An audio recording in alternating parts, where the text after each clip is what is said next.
In many ways, the F-22 Advanced Tactical Fighter is the true daughter of the F-117. Stealth will be a major factor in the USA remaining a superpower in the 21st century. We work very hard with the F-22 to integrate stealth into a supersonic, super-maneuverable fighter, and we succeeded. After our last day of YF-22A flight demonstrations from Edwards, late on December 28, 1990, I said to my wife Judea, "We won, and we did. Our team delivered results."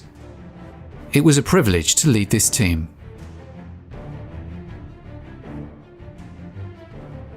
The F-22 Raptor was the most advanced aircraft of its kind, designed around the principle of first look, first shot, first kill. It's set to become the primary air superiority fighter for the US Air Force in the 21st century. The Raptor, as its name suggests, is a lethal machine. As menacing as it appears, it's even more deadly when deployed for its missions, deadly and undetectable from long distances. This stunning fifth-generation fighter combines unparalleled dogfighting abilities with precise ground attack capabilities.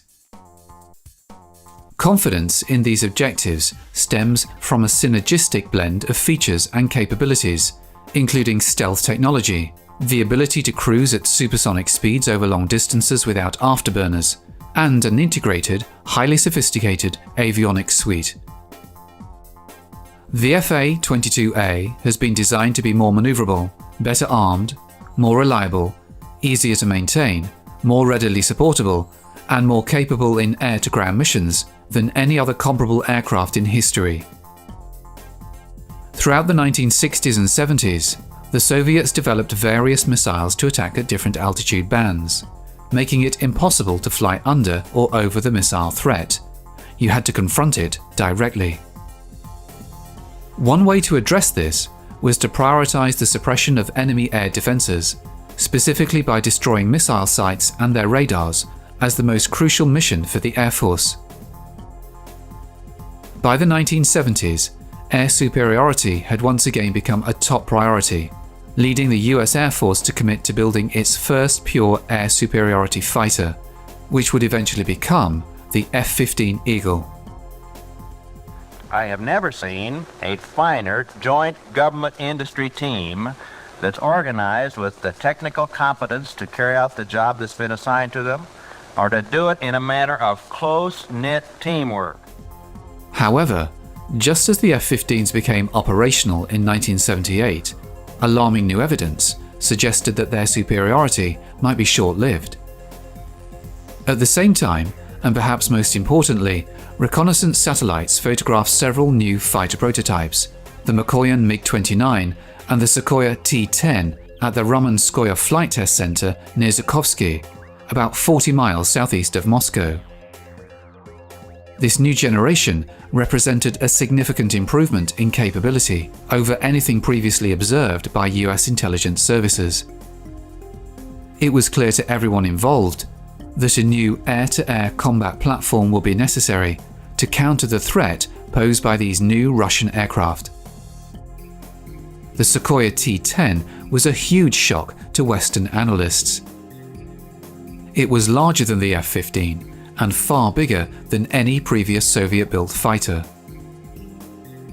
If the MiG-29 had already concerned the American military establishment, the existence of the Sukhoi T-10 set off alarm bells. These aircraft were highly advanced, capable of competing with some of the top NATO fighters like the Phantom and ultimately the F-15. Just weeks into his first term, America's 40th president increased US defense spending by $32.5 billion, initiating a massive rearmament of the United States. And as one that I mentioned earlier, it is absolutely essential that we increase our spending for national defense if we're to preserve the peace.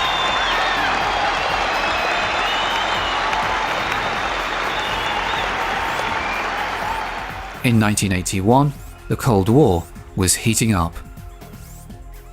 As Reagan and Brezhnev faced off, the US Air Force concluded that it urgently needed a replacement for its F-15, an advanced tactical fighter, ATF, that would have no equal.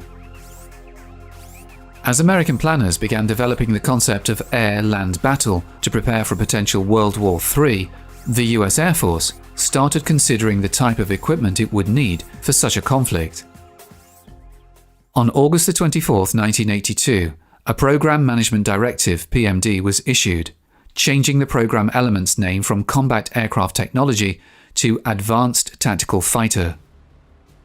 Concurrently, two sub-projects were established under this banner: the Advanced Tactical Fighter, which included concept and technology development. 7 airframe companies, Boeing, General Dynamics, Grumman, Lockheed, McDonnell Douglas, Northrop and Rockwell, each received $1 million concept development investigation contracts, and the Joint Fighter Engine, an engine technology demonstration program managed jointly with the US Navy. Pratt & Whitney and General Electric each received contracts valued at $202 million in September 1983. Other companies contending for the contract included Allison, Garrett, and Teledyne CAE. The 7 competing companies submitted a total of 19 conceptual designs, ranging from Northrop's lightweight cooperative fighter, smaller than an F-16, to Lockheed's battle cruiser, based on the design of their short-lived YF-12A long-range interceptor. Additionally, an in-house design, a subsonic low observable fighter, was submitted by the Air Force's Flight Dynamics Laboratory, AFFDL. Of the approximately 19 studies submitted, 4 were eventually chosen to represent different mission philosophies: a very light, austere, low-cost design, a supersonic cruise and maneuver design, a subsonic low observable design, and a high Mach, high altitude design. From these, it was concluded that the ideal air-to-air platform would combine low observability with supercruise and superior maneuverability. This platform would, in turn, offer reduced vulnerability to surface-to-air missiles, while nearly eliminating exposure to anti-aircraft artillery, AAA, and other short-range systems. The Red Baron study, which analysed air-to-air combat in Vietnam, had sparked the race for stealth technology. An operational analysis of the Vietnam War showed that most aircraft were shot down by enemy aircraft they'd not seen. This highlighted the significant advantage of being undetected in air combat. Air combat data from World War II and Korea reinforced the need for invisibility. The principle of stealth technology is to make an airplane virtually invisible to the enemy. An aircraft's shape must reflect incoming radio waves away from enemy radar, rather than towards it. To further enhance low observability characteristics, an airplane is covered in materials that absorb radar signals, further reducing its visibility on a radar screen. Leading the way in stealth technology was Lockheed Skunk Works. In 1977, amid unprecedented security, Lockheed had flown a prototype of the world's first stealth fighter. By the 1980s, during Operation Just Cause, its F-117 had helped to dismantle General Noriega's regime in Panama. Now, the US Air Force decided that any new fighter must incorporate stealth technology, and identified 2 other areas in which a future air superiority fighter should excel. The challenge was issued, and it was up to the finest aviation manufacturers in the world to respond. The Advanced Tactical Fighter program was about to begin, and the Raptor, America's 5th-generation fighter, was about to be hatched. By 1983, US-Soviet relations had reached a new low. Following Leonid Brezhnev's death, the Politburo, now controlled by former KGB boss Yuri Andropov, was labeled by Reagan as the focus of evil in the modern world. Continuing his policy of rearmament, Reagan announced plans for the Strategic Defense Initiative, better known as Star Wars, prompting a furious reaction from Moscow. That we could intercept and destroy strategic ballistic missiles before they reached our own soil or that of our allies. I know this is a formidable technical task, one that may not be accomplished before the end of this century. I call upon the scientific community in our country, those who gave us nuclear weapons, to turn their great talents now to the cause of mankind and world peace, to give us the means of rendering these nuclear weapons impotent and obsolete.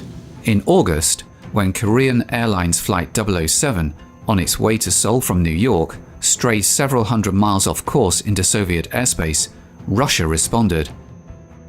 A fighter was dispatched, and the civilian airliner with 269 people on board was shot down. The shooting down of KAL 007 sent shockwaves around the world, straining international relations to the breaking point. Reagan's reaction to the crisis strengthened US conviction that stealth would now be the prime requirement for America's new fighter. I'd like to talk for a moment about why we're developing a new fighter at this time. There's probably not a person in this room or in the reach of your television cameras who isn't aware of the contribution of stealth to our success in Desert Storm. In that case, it was a bombing capability that we were seeing in action. But the principle will apply to both ground attack and air-to-air missions in the future. The ATF is intended to replace the aging F-15 Eagle, currently our frontline fighter. The Air Force's F-15s are outstanding aircraft, and they swept the skies in Desert Storm. However, when the ATF is first deployed, the F-15s will be over 25 years old. Several other aircraft, including some we faced in Desert Storm, are aerodynamically competitive today with the F-15 and other leading U.S. fighters. We win today with an edge in avionics and by relying on the superior skill and training of our pilots. Others will try to close that gap between now and the year 2002, when the first ATF squadron is fielded. The ATF will balance stealth, supercruise, and advanced avionics in a highly maneuverable fighter that will ensure that our pilots get first look and first kill. Thus, the ATF will ensure American air superiority well into the next century. As we have seen in Desert Storm, air superiority is essential to effective air and ground operations. American ground forces have not had to fight without air superiority since 1942, and we plan to keep it that way as well. Following 4 initial drafts, the basic framework for the ATF requirement was released to the industry. This framework called for a radius of action of approximately 800 miles, supersonic cruise capability of 1.4 to 1.5 Mach, a 2,000-foot runway requirement, a gross takeoff weight of 50,000 pounds, and a unit cost of no more than $40 million in 1985 dollars. Importantly, the proposal implied that the ATF Life Cycle Cost, LCC, the aircraft unit cost upon delivery plus the cost of all spares, fuel, maintenance and flying, should be at least as good as, if not better, than the McDonnell Douglas F-15. It was concluded that the submissions from Lockheed and Northrop were superior to those from Boeing, General Dynamics and McDonnell Douglas. Each manufacturer would submit a design for the Demonstration Evaluation or DEMVAL competition, with the understanding that the winning company would be the prime contractor, and its partners would be subcontracted to produce major components. Lockheed, whose initial design studies had been considered front-runners during the early ATF reviews, had begun consortium discussions with Boeing and General Dynamics as early as June 1986. A public announcement was made on July 2nd, but didn't formalize an agreement with its partners until the following October 13th. Consequently, Lockheed assigned Sherman Mullin as General Manager for the ATF Team Program Office. Mullin would lead Lockheed in the prime contractor role, leveraging the unique technical strengths of both Boeing and General Dynamics. 2 weeks later, Northrop followed suit by leading a team with McDonnell Douglas. In response to these teaming decisions, revised proposals from all 7 airframe contractors was submitted on July 28, 1986. By default, the two consortia were selected on October 31, 1986, to build two prototypes, each for the revised demonstration and validation phase. Lockheed, under a $691 million contract, would build two of what later became its Model 1132 aircraft, initially referred to as Configuration 092, under the official Air Force designation YF-22. Northrop, under a similar $691 million contract, would build two of its N-14 proposal under the official Air Force designation YF-23. At the end of the process, one of these designs would become America's new advanced tactical fighter. Costing billions of dollars, the new fighter aimed to make a significant technological leap into the 21st century. Just 9 months after being selected to build the demonstration and validation fighters for the US Air Force, Lockheed shocked everyone by scrapping its original design. In a hectic 3-month process, with help from its partners, Lockheed produced a completely different configuration, featuring a clipped delta wing. Over the next 4 years, at a cost of just over $2 billion, America's tactical fighter competition became the largest program of its kind. In 1990, just months after the disintegration of the Soviet Union, the shapes of the two rival designs were finally unveiled. Northrop's version, called the YF-23, closely resembled its original design. In contrast, Lockheed's design, called the YF-22, appeared surprisingly conventional, featuring 4 tail surfaces, vectored thrust, a broad solid body, and a conventional wing. Unlike Lockheed's other stealth aircraft, the F-117, radar-absorbent materials were not applied over the entire FA-22, but used selectively on its edges, cavities, and critical surface areas. The F-22 carries its weapons internally. 4 weapons bays are hidden in the central mid-body section. 6 missiles can be carried in the ventral bays, which are covered with bifold doors. The side bays each hold 1 Sidewinder missile on a trapeze launcher. The mid-body section also houses the fighter's landing gear and complex inlet ducts. Attached to the mid-body is the forebody, which accommodates the cockpit and advanced avionics. Both the YF-23 and the YF-22 are impressive-looking machines, but their performance still needs to be tested. The most crucial stage of the competition is still to come, the flight testing. Northrop was first in the air. In August 1990, flown by Paul Metz, the YF-23 got airborne. The test was a huge success, but Lockheed was quick to respond. On September 29th, at Edwards Air Force Base in California, Lockheed Chief Test Pilot Dave Ferguson prepared the Raptor for its maiden flight. Over the next 3 months, the Raptor underwent a series of rigorous tests.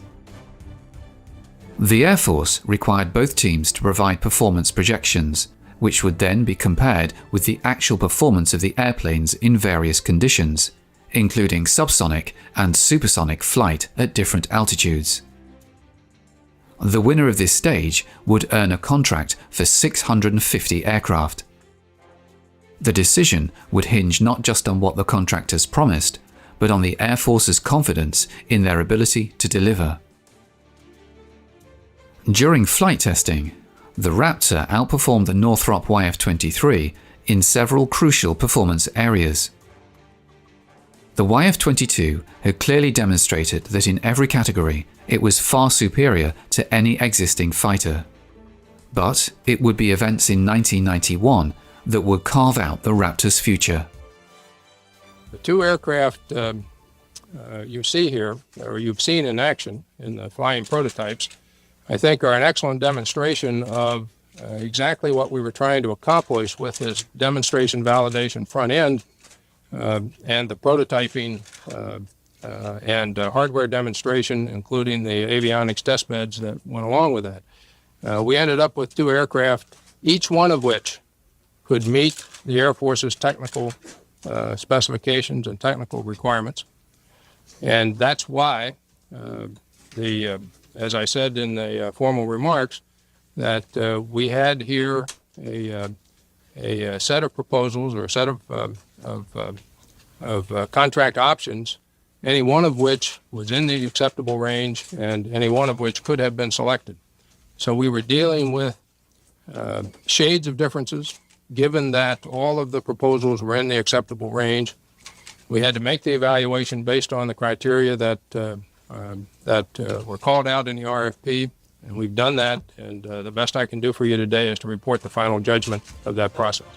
22 minutes after midnight on January the 17th, 1991, Lockheed's stealth F-117 spearheaded US strikes against Saddam Hussein's regime. The performance of Lockheed's stealth bombers during Operation Desert Storm gave the company and its aircraft priceless publicity. However, another aircraft also emerged from the Gulf War with a glowing reputation. The F-15, the aircraft destined to be replaced by the ATF, emphatically confirmed its status as the foremost air superiority fighter in the world. Now, it appeared that the need for an advanced stealth fighter, the F-22, might be unfounded. But not everyone agreed. By April 1991, bogged down by the F-15 debate, the US Air Force prepared to announce the winner of the Advanced Tactical Fighter contract. Would the Raptor emerge from the controversy unscathed? After the DEM valve flight tests of the prototypes, the Secretary of the Air Force, Donald Rice, announced that the Lockheed team and Pratt & Whitney were the winners of the ATF and engine competitions. The DEM valve phase has accomplished the risk reduction and the design trade-offs that are its purpose. Its success is demonstrable in the excellent performance of the prototypes and the quality of the proposals from the contractor teams. To ensure the fairest possible evaluation of these outstanding designs and development teams, the evaluation process that we've been through has been intensive, thorough, and professional. That evaluation was conducted by Air Force and Navy teams, by a team involving both Air Force and Navy personnel, included not only the developer community, but users, testers, contracts experts, cost analysts, and all who would be involved in the next phase of development. The success of the demonstration validation phase and this formal evaluation process is also demonstrated by the fact that the evaluators were able to bring to me, as the source selection authority, 4 awardable contracts, each of which represented acceptable proposals that met Air Force requirements. However, in evaluating the engine and airframe proposals, one combination clearly offered better capability with lower cost, thereby providing the Air Force with a true best value. With all that said, I now announce that the ATF team will be composed of the Pratt & Whitney company who designed the F-119 engine, which will be integrated into the F-22, designed by Lockheed, team with Boeing and General Dynamics. The YF-23 design was considered stealthier and faster, while the YF-22, with its thrust vectoring nozzles, was more maneuverable as well as less expensive and risky.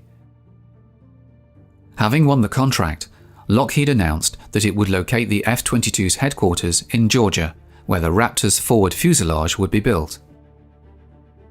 General Dynamics would construct the F-22's mid-body section in Fort Worth, Texas, and Boeing would manufacture the wings and tail in Seattle, Washington.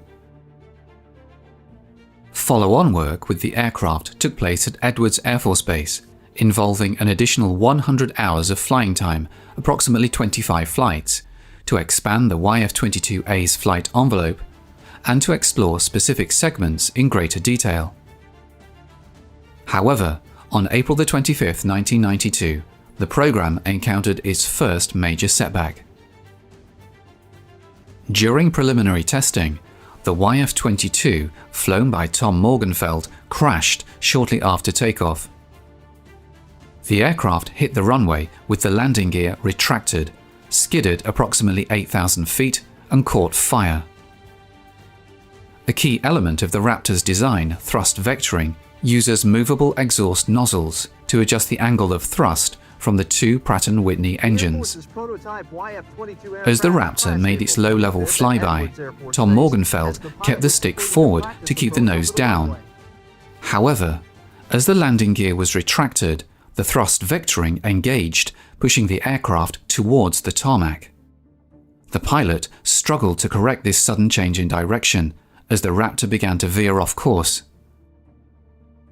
Despite the loss of the stealth aircraft, the program had achieved its major goals.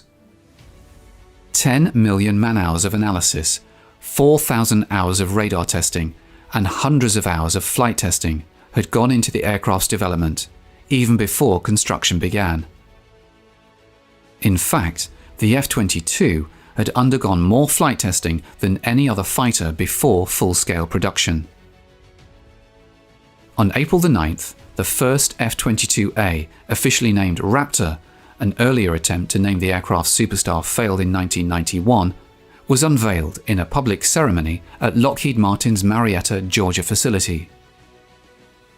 Air Force pilots would soon have the opportunity to evaluate the new aircraft themselves. First flown by the Air Force in 1997, pilots at Edwards Air Force Base surpassed 2,000 flight test hours in over 900 missions. One of the key advances in the Raptor's design is its advanced cockpit and integrated avionics systems. Key mission systems include the Sanders General Electric Electronic Warfare System, the Martin Marietta Infrared and Ultraviolet Missile Launch Detector, the Westinghouse Texas Instruments Active Electronically Scanned Array Radar, the TRW Communication Navigation Identification Suite, and the Long Range Advanced IRST currently being tested. The Electronic Support Measures Systems radio frequency receivers give the aircraft the ability to perform intelligence, surveillance, and reconnaissance tasks. The F-22 features a glass cockpit with all digital flight instruments. The monochrome head-up display offers a wide field of view and serves as a primary flight instrument, while information is also displayed on 6-color liquid crystal display LCD panels. The ejection seat in the F-22 is a version of the ACES-2, commonly used in USAF aircraft, featuring a center-mounted ejection control. The F-22 is equipped with a sophisticated life support system, including an onboard oxygen generation system, protective pilot garments, and a breathing regulator anti-G valve that controls the flow and pressure to the pilot's mask and garments. The Raptor carries a formidable array of ordnance. It has 3 internal weapons bays, a large main bay located on the bottom of the fuselage, and 2 smaller bays situated on the sides of the fuselage, aft of the engine inlets. The main bay is divided along the center line and can accommodate 6 launchers for beyond visual range missiles, while each side bay contains a launcher for short-range missiles. The primary air-to-air missiles are the AIM-120 AMRAAM and the AIM-9 Sidewinder, with plans to integrate the AIM-260 JATM in the future. Missile launchers require the bay doors to be open for less than a second. During this brief time, pneumatic or hydraulic arms push the missiles clear of the aircraft to minimize detection and allow deployment during high-speed flight. Although the F-22 typically carries its weapons internally, the wings feature 4 hardpoints, each rated to handle 5,000 pounds, 2,300 kilograms. Each hardpoint can be equipped with a pylon capable of carrying a detachable 600-gallon, 2,270-litre external fuel tank, or a launcher holding 2 air-to-air missiles. In addition to its armament of 8 missiles, the fighter is also equipped with a gun. At one point during the evolution of the Advanced Tactical Fighter program, the US Air Force considered eliminating the gun to save weight. By the late 1990s, pilots involved in the Raptor program were confident that their aircraft could easily outperform and defeat any other fighter. This confidence, however, was based primarily on controlled flight and missile firing exercises. What these pilots truly needed was combat experience, and they were about to get it. The F-22 is equipped with an internally mounted M61A2 Vulcan 20mm rotary cannon embedded in the right-wing root with the muzzle covered by a retractable door. The cannon's firing path is displayed on the pilot's head-up display. Before the F-22 Raptor enters operational service with the US Air Force in the autumn of 2005, it will undergo thousands of hours of rigorous combat testing. Despite this, critics of the F-22 program argued that the F-15 Eagle, which the Raptor is intended to replace, already possesses the attributes necessary to remain the world's premier air superiority fighter well into the new millennium. This view is dismissed by the US Air Force. In March 2003, supporters of the F-15 were given the opportunity to test whether the Eagle was still the best fighter in the sky. 5 F-15s were pitted against a single Raptor in a head-to-head exercise. Although no missiles were used, the sorties closely resembled actual combat, with no quarter given by either side. It was a kill or be killed scenario. All 5 F-15s were piloted by experienced F-22 pilots. One by one, the Raptor brought them down.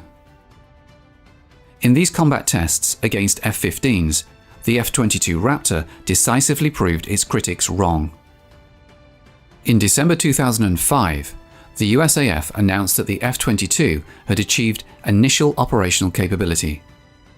During Exercise Northern Edge in Alaska in June 2006, 12 F-22s engaged in simulated combat exercises, downing 108 adversaries with no losses.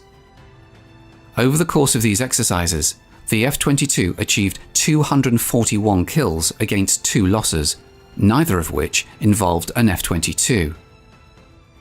Due to US federal law aimed at protecting its stealth technology and classified features, the F-22 cannot be exported.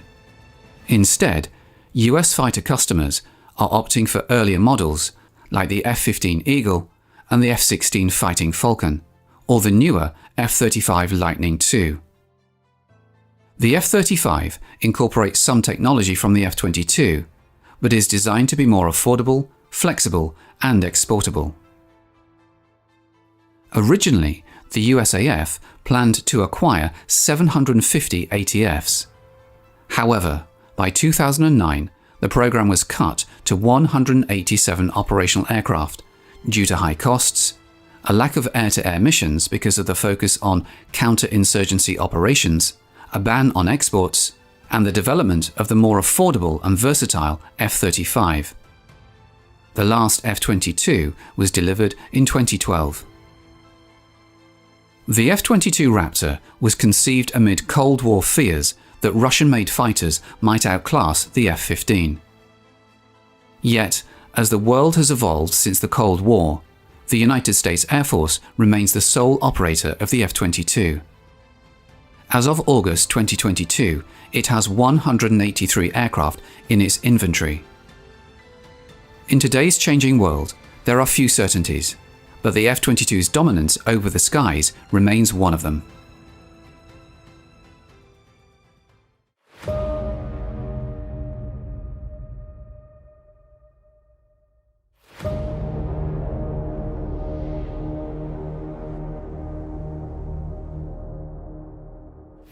It's an early summer evening in an airfield in Georgia. The tension as palpable as the humidity. A new plane is scheduled to make its first flight tomorrow, and things have to go well. The F-22 Raptor is a fighter for the next century. This conglomeration of titanium, aluminum, and thermoplastics incorporates bold and forward-thinking designs. It possesses speed, stealth, and flight control systems designed to give its pilot overwhelming superiority against the current and future enemy weapon systems. It's the fighter that today's children may fly tomorrow. With it, they will be masters of future air war, capable of overwhelming an enemy into submission. More than 10 years of work and complicated web of contractors and subcontractors in 46 states have gone into producing this next-generation fighter. But already the Raptor has a troubled past. First, the Air Force made demands for fighter capabilities, but no one was sure they could be met. The funding cuts caused restructuring and repeated delays in development. A prototype crash. A subsequent version had so many problems, its first test flight was delayed for months. The plane has faced and still faces criticism from advocates of other planes and from Congress, which has been fretting over the F-22's cost. The last thing the plane's supporters need now is a bungled test flight that adds to the criticism and further clouds the future. The people who know this plane immediately believe this is what America needed for the future. They are as ardent in the support for the F-22 as the critics are opposing in it. I coined the phrase once upon a time, so there are going to be two kinds of airplanes.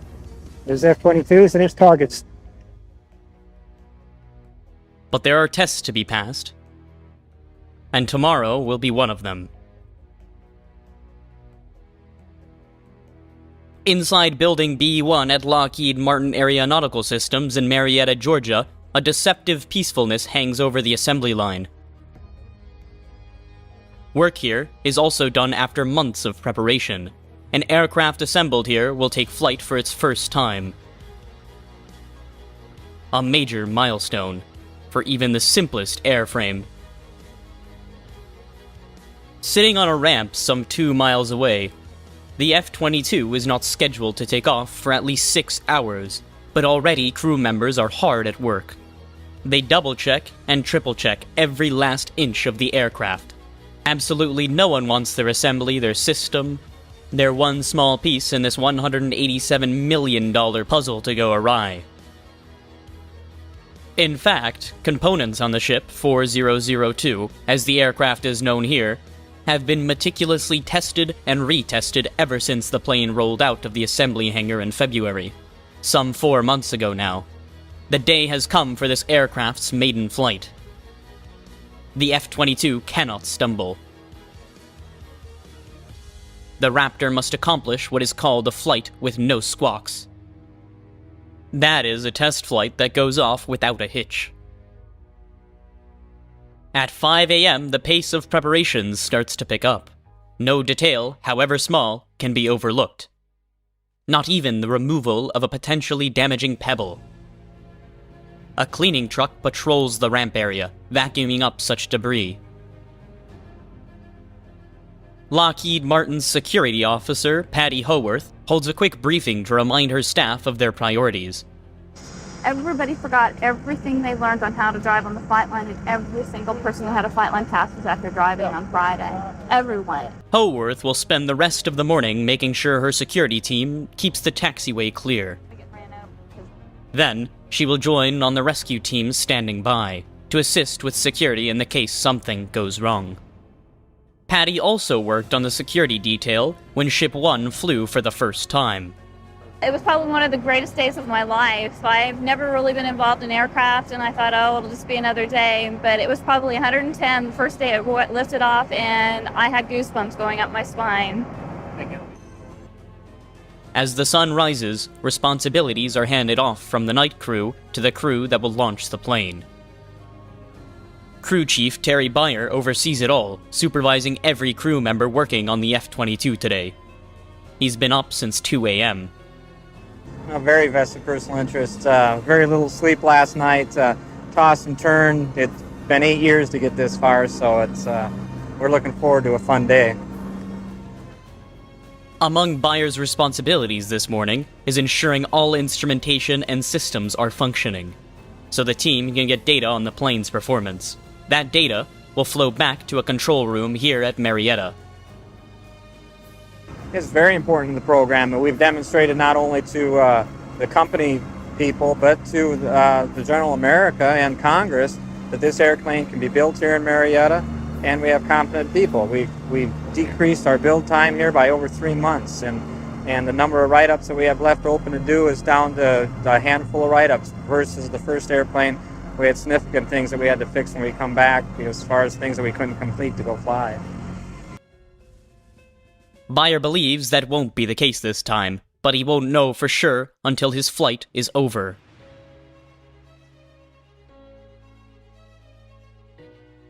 The man with the best vantage point to compare Ship 1 and Ship 2 is test pilot Paul Metz. Metz, who flew Raptor 1 on its first flight, is a former U.S. Air Force fighter pilot with more than 7,000 hours flight time and more than 33 years of experience. He's been the chief test pilot for the F-22 program since 1992. How dangerous is my job? They don't sell insurance too readily to us for this job, but quite frankly, the job has become much safer and much more controlled. If you look back to the early days of flight test, there were a great number of losses of life in aircraft. We're actually able to use simulators today to predict very, very well what we're going to see. After several flights in the first F-22, Metz thinks the aircraft will endure itself to future pilots in a number of ways. From the simple things like amazingly soft landings and the ability to feel really good about yourself when you come back from a flight in terms of your ability to fly it, to extreme maneuverability, to cockpit displays and information that are beyond the realm of the current fighter pilot to envision, and the ability to sneak around in space without people seeing you. All of these things together make for a tremendous package, and the fighter pilots of the future are going to point to the F-22 as their favorite. I'm sure of that. On the ramp, the ground crew continues working. Byers is already pacing. Dan Stevens is the senior avionics technician for the F-22 program.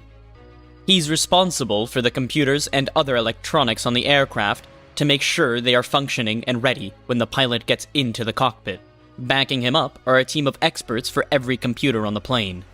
We actually have IPT engineers that are ready for their systems as they develop problems, that answer any questions. If I have a question, that I know who to go to.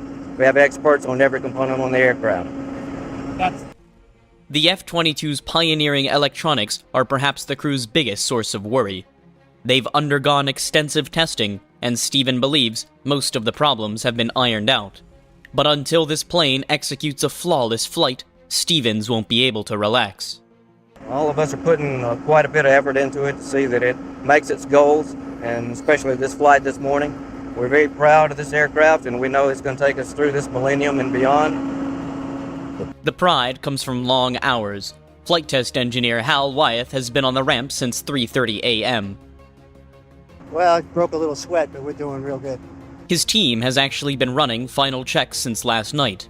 But for Wyeth and his crew, the payoff will come the same way it did with Ship 1, with a successful flight.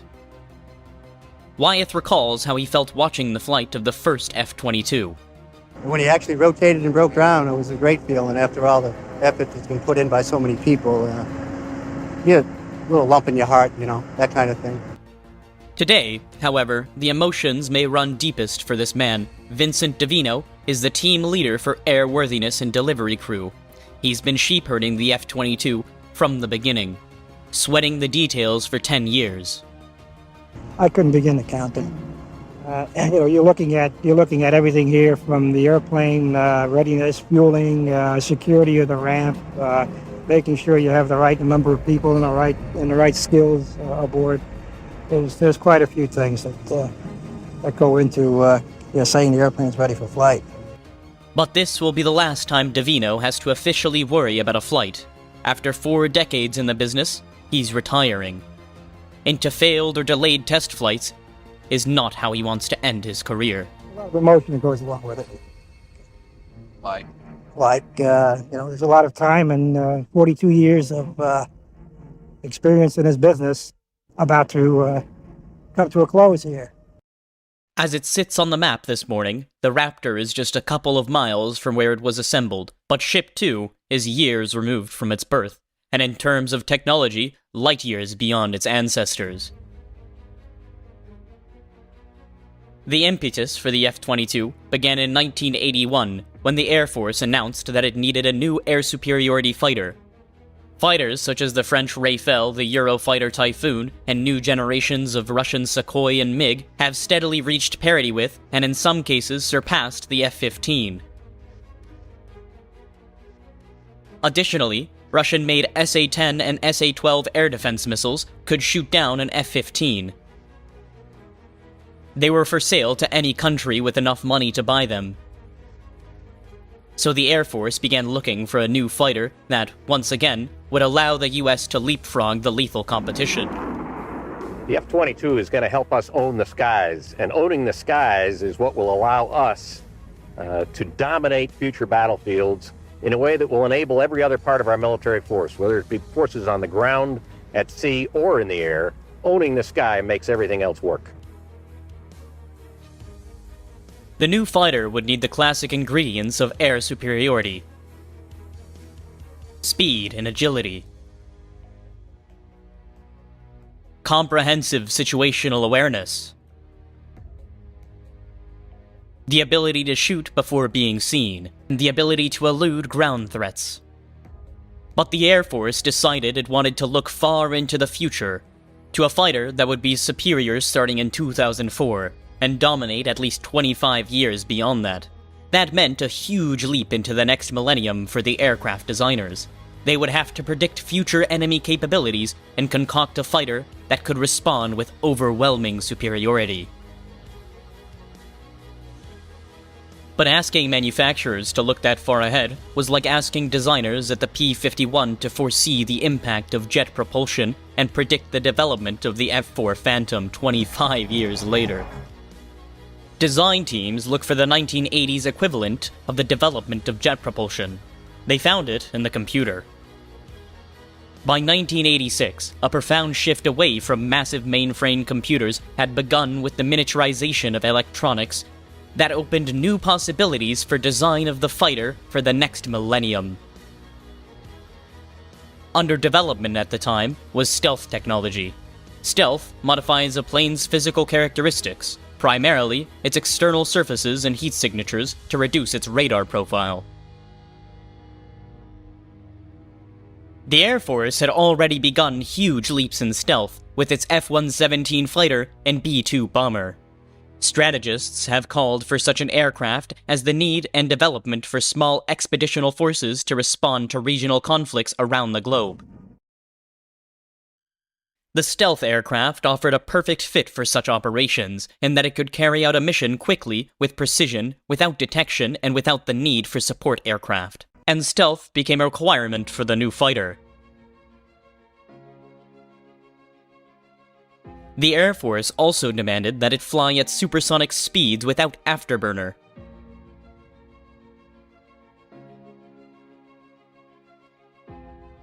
Designers, mindful of the requirement for domination in the next century, also proposed a fighter that used easily upgradable computers. The computers would provide the pilot seamless situational information. Get on top of it, and it's coming back downhill. Computers would also coordinate with the other stealth technology to deny the enemy information about the plane's whereabouts. The idea was to have a plane that would give its pilot first look, first shot, first kill capabilities, then zoom away undetected, until the initial targets exploded.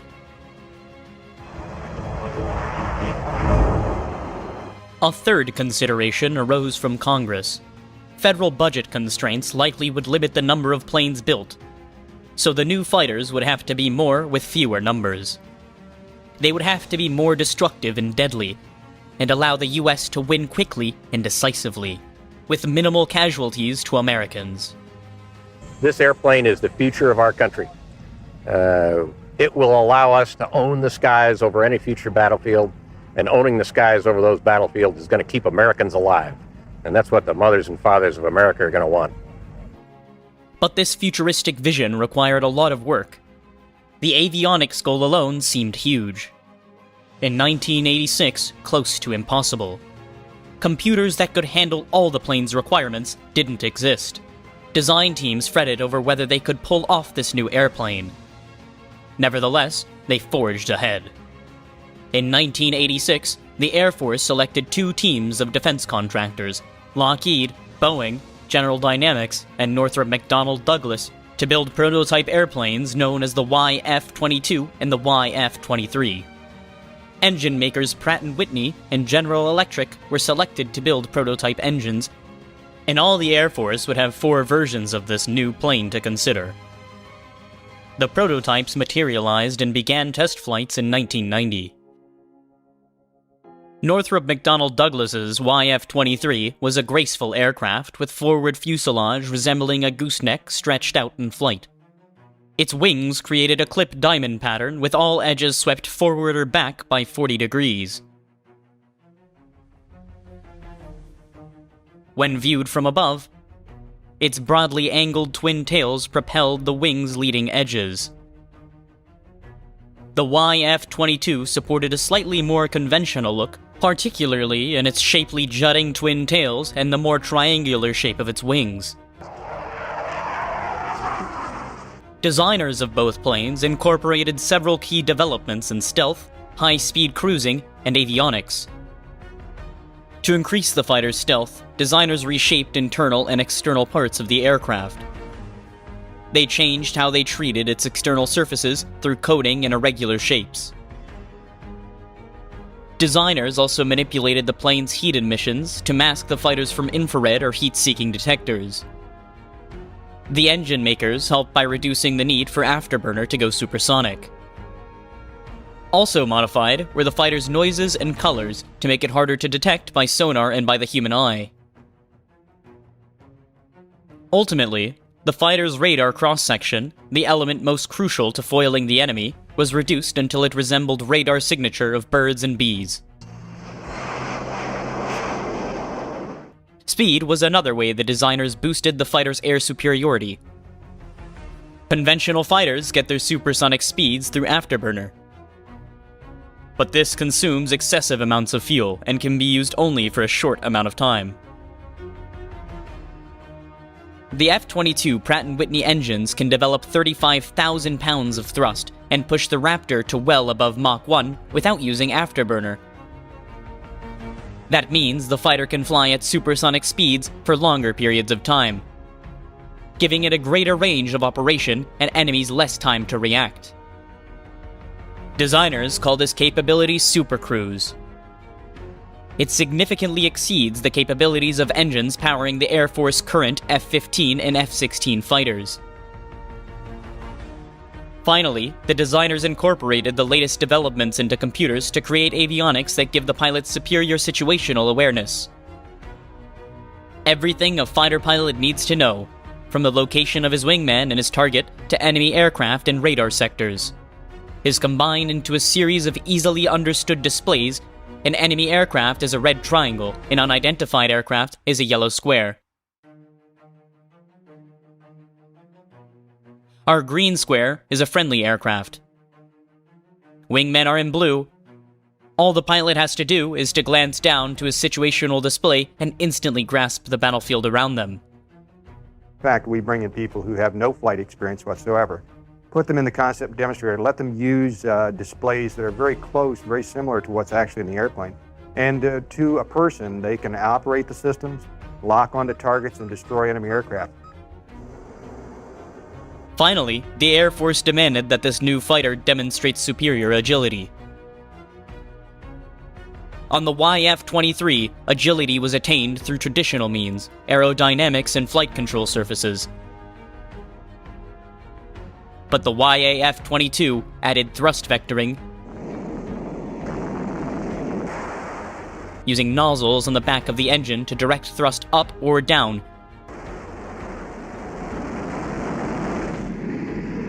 With thrust vectoring, the YF-22 achieved a record high angle of attack, 60 degrees, an angle that would stall most other aircraft.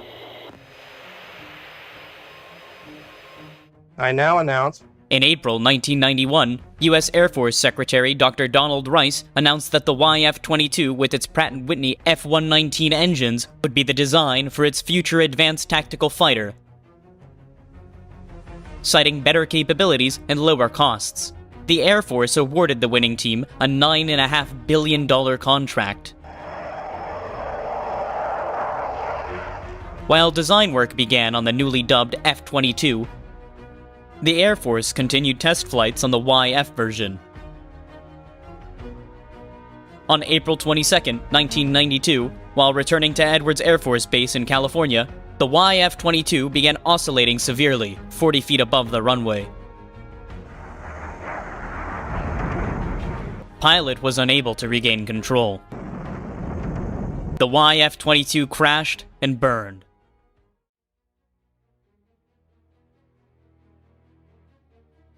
The Air Force's prototype YF-22 aircraft crashed April 25th at Edwards Air Force Base as the pilot was completing a practice approach over the runway. The investigation into the crash of the YF-22 tied it to the thrust vectors. They had been left on during the landing and contributed to the oscillation as the pilot moved that control stick. The crash was labeled a pilot error. The pilot himself wrote off the crash and walked away from the airplane. F-22 Chief Test Pilot Paul Metz joined the F-22 program shortly afterwards.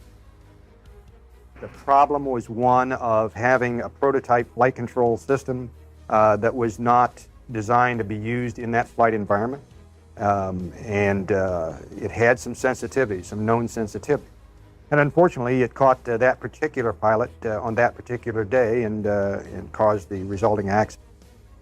The thrust vectors were integrated into the flight controls, eliminating the need to turn them on and off. Now, they automatically interpret the pilot's movements on the aircraft stick. The harder a pilot pulls on the stick, the more thrust vectoring the flight control system will provide. All of those commands from the pilot go through a computer, and the computer then manipulates or modulates those control surfaces depending on the flight conditions. I like to think of the vector as simply being like a bigger aerodynamic tail on the airplane. They make the airplane move and pitch, and the pilot has no idea that part of that pitch is from the engines, part of the pitch from the horizontal tail. It's all transparency. While the crash was a setback for the F-22 program, the Air Force's interest in the fighter never diminished. My position for about 10 miles. Impact. Operation Desert Storm in 1991 proved that a fighter with its capabilities was still needed. I think we expect what we saw in Desert Storm, that is a clear, decisive, overwhelming show of force that ended the war very quickly with a minimal loss of life of our people. In the future, we should expect that of all of our equipment. Port 0, you got friendlies in front of you, Will White. Yeah, I see him. But the Gulf War raised the expectations of the American public for decisive conflicts of short duration.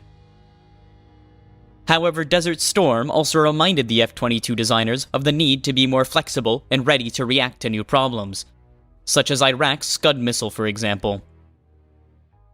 Many of our requirements were modified as a result of lessons learned in the Gulf War. Hard to find relocatable launch targets, for example, was one of the phenomena that was a fairly significant problem for the U.S. forces. Some of our systems on the airplane are designed to deal with that. The F-22 design team also had to react to rapid and ongoing changes in computer systems. In fact, one of the aircraft's newer features is flexibility for expansion and swapping out components. Capacity is available within the aircraft to add computer processor power. No hard mock-up of the plane was created. Instead, manufacturing plants in Fort Worth, Seattle, West Palm Beach, Florida, and East Hartford, Connecticut all relied on computer-generated models for such key components. At final assembly in Marietta, these major sections of the aircraft fit remarkably well. In fact, Lockheed Martin claims that some tolerances were accurate to within 1/6000th of an inch. The development that proved most difficult to cope was with the ongoing downsizing of the US military. The shrinking defense dollar at times hurt the fighter's development. The Defense Secretary William Cohen warned Congress that it would have to close more bases to pay for all the weapon systems if desired, but Congress shied away from that painful task. Fearful of the political repercussions that left new weapon systems, such as the F-22, vulnerable to the Pentagon budget acts.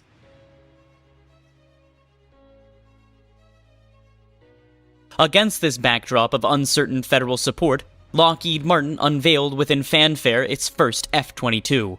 On April 9, 1997, the company announced that this aircraft would take its first flight by the end of the following month.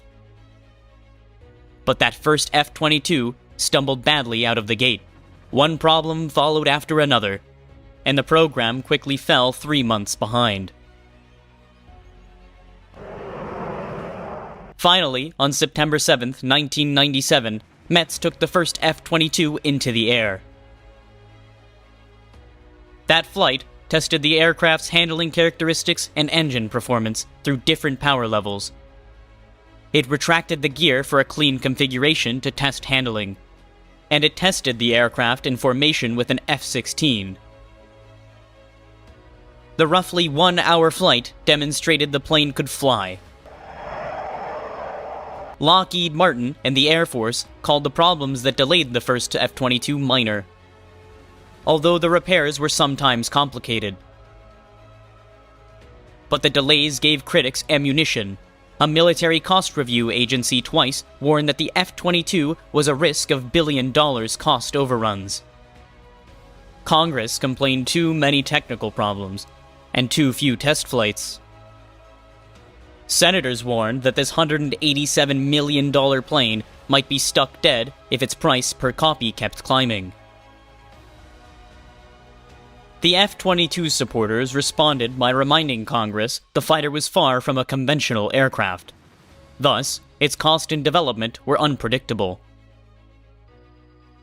In my personal opinion, this program has had an unprecedented focus on cost and cost control. We have been what's termed a cost reimbursable contract, principally because we're busting the frontiers of many new technologies on this program, and you can't very accurately predict where that's going to lead you as you bring these technologies online. If you look at this program in terms of its complexity from any historical measure, we believe we're going to deliver the airplane about 25% under what many outside experts think it should cost. So that's rather revolutionary in its own. Haunted by criticism, this team at Lockheed Martin in Georgia redoubled its efforts. They have succeeded in getting the second F-22 ready for its test flight, a full 9 days ahead of schedule. But being ready is not the full measure of success, and the pressure for a perfect flight only increased. At 9 a.m., everyone who works on the F-22 flight line, from engineers to stockroom clerks, stops what they are doing and heads out to the runway. We're doing a FOD walk this morning, and FOD is foreign object damage. Any item, a pebble, a rock, any MSP item that might happen to be on the runway could damage the engine. And we are out here this morning to prevent that from happening. Flight walks are performed once or twice a week at fighter bases. But with this plane, FOD walks are done any time it is scheduled to have its engines running. The workers fan out and scan the pavement for anything that the vacuum truck may have missed. Something that small can nick an impeller blade and cause it to be off balance. It's bad enough, it comes apart just like a hand grenade in flight. So we want to be very careful that we get everything off the ramp that we can see. At the end of the walk, all the workers' bags are carefully collected. There is no prize for the worker who turns into a bag with the most debris. FOD-free airplane, that's the prize, no busted engines. With the FOD walk completed, the ground crew begins at its last-minute check. Optimism runs high, but it's short-lived. Suddenly, there is a problem. A small hydraulic leak has been discovered. The pre-flight timetable is halted. For how long? No one knows. 2 hours have gone by. But relief and optimism return. The hydraulic leak has been fixed. Test pilot Paul Metz arrives. He greets Beyer, the crew chief, and the two duo walk around inspection of the fighter. The boom on the F-22's nose reflects the test phase of this aircraft. The antenna sprouting from it will send data streaming back to the small white building. This is the nerve center for the test flight. The building is full of engineers who monitor every system on the F-22 while it's in flight. The ground crew conducts another FOD walk. It's now 11 a.m., and an anxious crowd of Lockheed employees and curious reporters have gathered to watch this F-22 make its first leap skyward. Metz climbs into the cockpit. Bayer assists him in buckling up. Starting an F-22 is almost as easy as starting an antique car. Early designs required the pilot to complete 17 steps. But for all its complexity, this F-22 asked him to do just 3 things. Turn the battery on, push the auxiliary power, switch to start, and move both throttles to idle. The airplane's actually very simple to operate. It only takes a few switches to get it started. And once we get it started, we have to go through a number of checks with the airplane to get it ready for flight. Bayer signals to Metz to bring up the power. Metz talks to both the tower and the control room. Running through more checklists on the ground, Bayer, the crew chief, listens in and paces some more.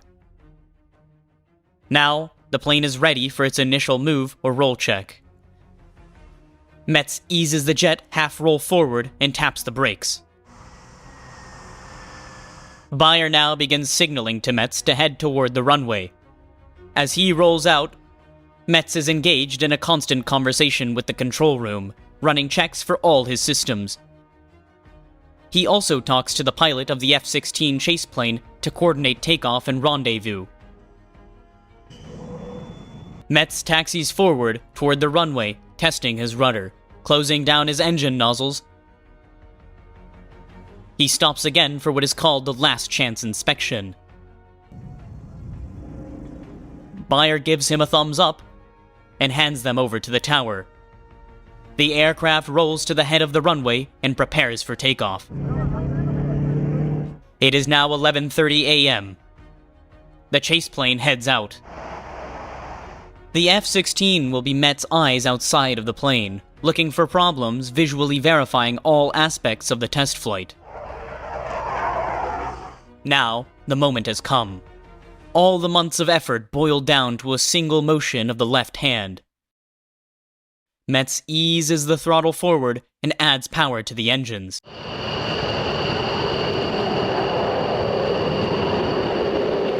A few breathless seconds later, Raptor 2 takes flight.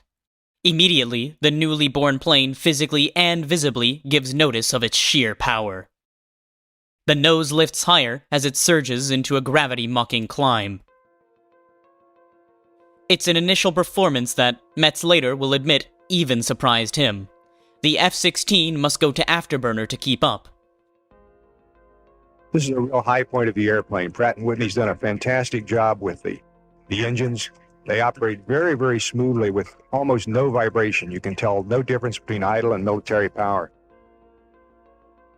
For all its excitement, the takeoff was not the culmination of today's effort. It was merely a beginning.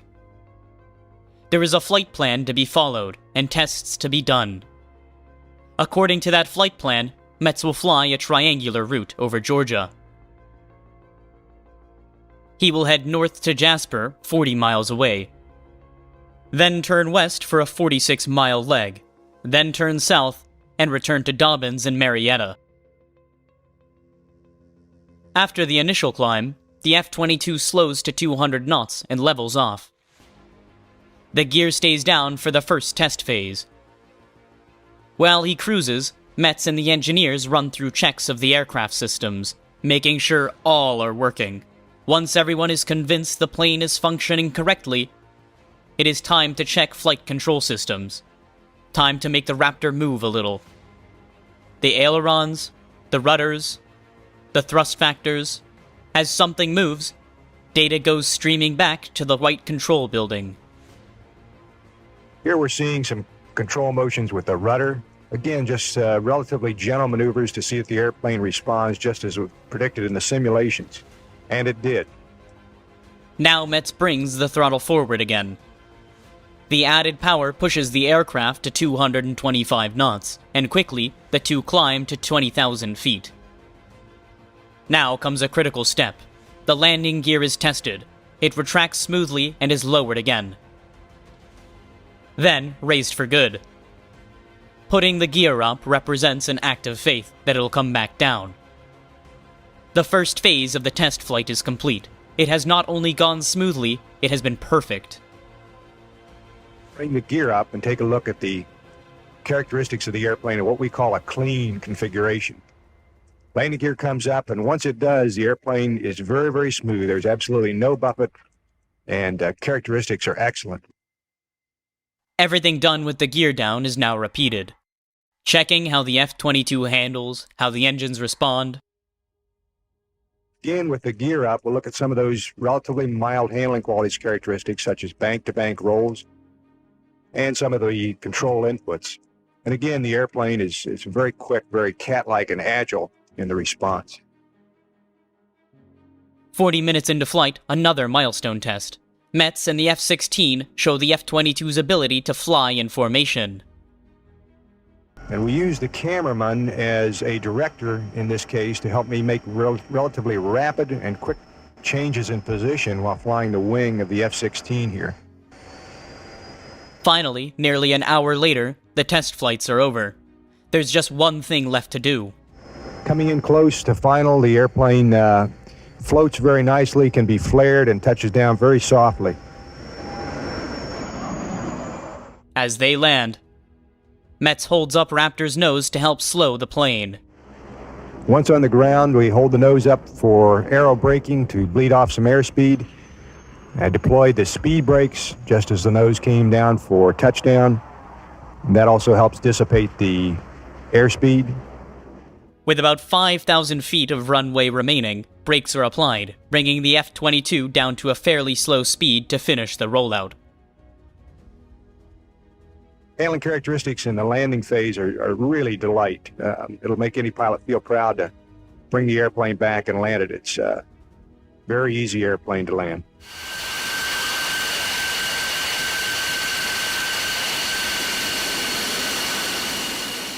As the spectators applaud, Metz brings forward the F-22 over towards them and lets the plane take a bow. These are the folks that are really responsible for getting me in the air. And there are thousands of people, not only in Marietta, but Seattle, Fort Worth, Pratt & Whitney, and the suppliers around the United States, and in fact around the world, that struggled for a long time to put this airplane together.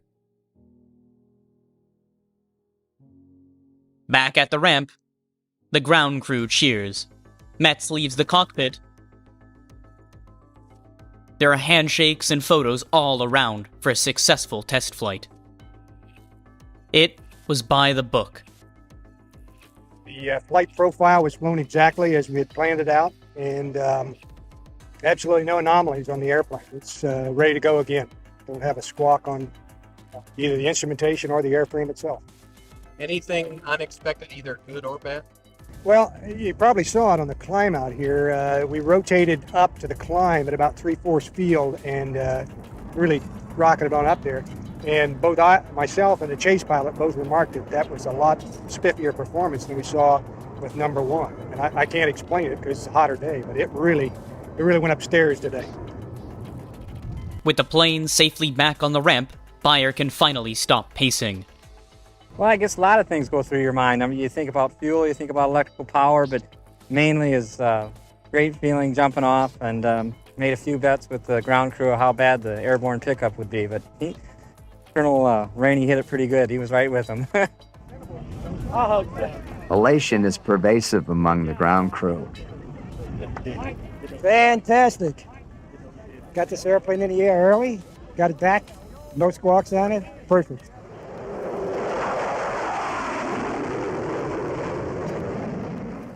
This successful test flight does much today to chase away the program's demons. The F-22 team has proven it can deliver a test flight early and with flawless results. That should go far in helping others focus on what is really the aircraft's key selling points. Its maneuverability and speed, according to Metz. The most striking thing that you see when you get in it is the raw power. And that's what's going to be an eye-opener to the operational pilot. With its flawless test flight behind it, this F-22 will stick to its schedule and fly again in 2 days. After that, it will undergo some minor modifications, then be test flown about a half-dozen more times. If those go well, the aircraft will then be ferried to Edwards Air Force Base in California, what will join the first F-22 in future test flights. The naysayers in Congress, meanwhile, will be forced to consider that this plane made its test flight 9 days early without a single hitch, and demonstrated some exciting fighter capabilities. I think the reliability we're seeing and our ability to hold to schedule with this complex system are both very strong testimony to the fact that the program's coming together. Beyer agrees. Well, I think it proves to Congress and the United States Air Force that Lockheed Martin can build a reliable fighter on time and below budget. The crews come together and they know what they're doing, and we worked through some trying times on the first aircraft, but we learned, and that's the biggest thing it showed. We learned from the difficulties we had, and we've overcome them, and now we're a month ahead of schedule. Now, Beyer is ready to announce the last step. Today for the crew, it's not more testing or more analysis or even reviews, although those will surely go on as well. Well, I think everybody's going out tonight and unwind a little bit, have a good time. So we'll enjoy ourselves.